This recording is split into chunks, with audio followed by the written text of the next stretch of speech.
Putin, तुमने train की ticket नहीं ली है? चलो उतरो ट्रेन से। अरे क्या बकवास कर रहा है, मेरे पास ट्रेन की टिकट है। झूठ मत बोलो, टिकट दिखाओ अभी। अरे ओ नारंगी बंदर, मेरे पुत्तन भैया को परेशान किया तो तुझे यहीं से नीचे फेंक दूंगा। सॉरी किमजू, सॉरी, मुझे नहीं पता था कि तुम भी यही हो। अब तुम जो बोलोगे मैं वही करूंगा। अच्छा तो शुरू हो जा फिर।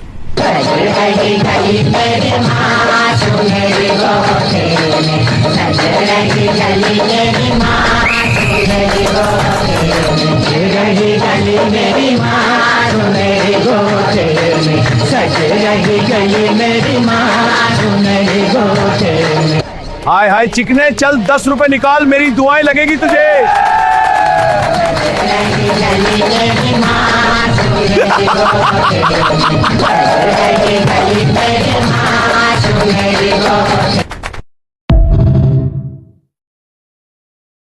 Three NATO allies just told America, use someone else's airbase, and Taco responded by threatening to leave NATO entirely. Let that sink in. 77 years, the most powerful military alliance in human history, gone, not with a missile, not with a war, with 3 locked doors. Here is what happened. America is bombing Iran. Day 33. Operation Epic Fury. To move warplanes and weapons to the Middle East, the US military needs European bases, European airspace, European cooperation, and Europe said no. Not maybe. Not let us discuss it, no. Spain went first. Pedro Sanchez looked Washington in the eye and called the Iran strikes unjustifiable and dangerous. Then he shut the door. Spanish airspace closed to every US jet involved in Iran. Rota Naval Base, Moron Air Base, 2 of America's biggest military installations on European soil, both blocked for Iran war operations. Washington threatened trade punishment. Spain did not flinch. Then Italy. March 27. US bombers already airborne, already heading to the Middle East. They needed to land at Sigonella. Sicily, one of the most important US bases in the entire Mediterranean, Italy said. No. Planes in the air. Denied permission. Mid-flight. Italy's own defense minister then told the world, quote, Trump goes his own way without listening to anyone. We go our own way without subservience.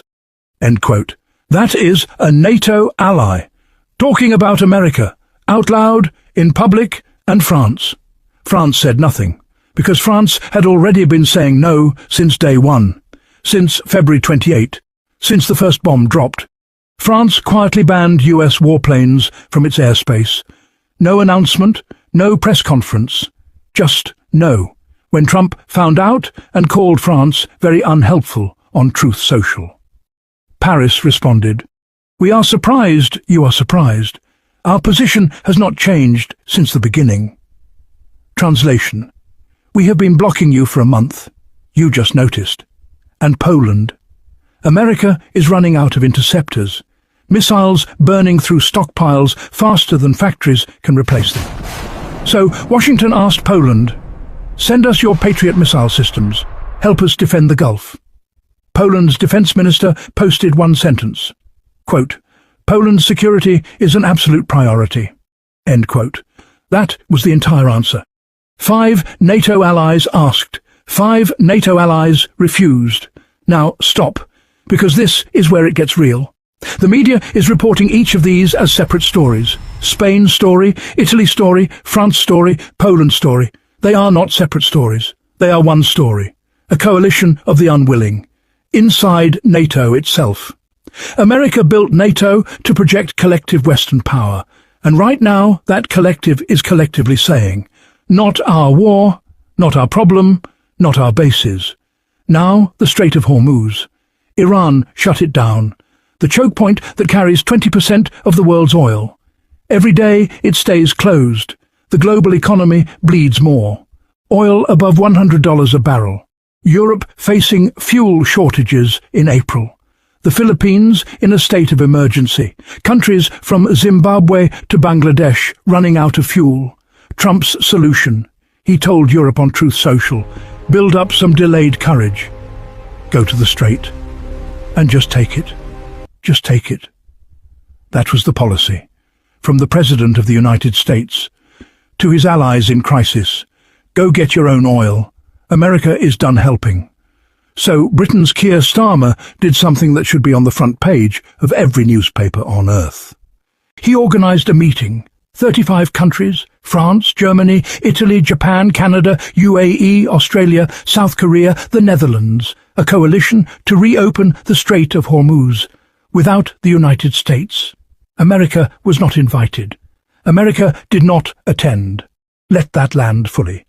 35 nations, right now, today, are building a new military and diplomatic framework to clean up an American mess without American leadership.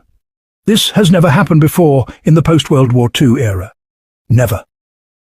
Starmer laid out the plan directly. Phase 1, mine hunting, British drones already in the region sweeping the strait. Phase 2, military escorts protecting tankers once the bombs stop. An entirely new security architecture, being constructed right now by countries that used to follow Washington's lead. And Starmer said something that should send a shiver through every foreign policy analyst on the planet. Quote, "It is increasingly clear that our long-term national interest requires closer partnership with our allies in Europe." End quote. The United Kingdom. America's single closest ally. The special relationship. 80 years of transatlantic loyalty, pivoting, away from Washington toward Brussels, in public, on the record. Here is the truth that no one wants to say out loud. NATO is not dying because of Russia, not because of China, not because of Iran. NATO is dying because America broke it. Trump called allies cowards, threatened to seize Greenland, launched a tariff war on Europe, started a Middle East conflict without consulting a single NATO partner, then demanded their bases, their missiles, and their soldiers, after insulting them for years. And Europe finally said, enough. Trump is now publicly floating withdrawing from NATO entirely. Said he may not honor America's treaty obligations after the Iran war ends. His own allies heard that and did not panic. They planned, because they already knew this moment was coming. The 35-nation Hormuz coalition is not about oil tankers. It is the first test run of a world without American leadership. So here is where we are. Trump says the Iran war is nearing completion. 2 to 3 more weeks. But when the bombs stop, the world that exists will not be the world that existed on February 27. 5 NATO allies blocked America during its own war. 35 nations organized themselves without America to handle the aftermath. The UK publicly announced it is moving closer to Europe and away from Washington. This is not turbulence inside an alliance, this is structural collapse.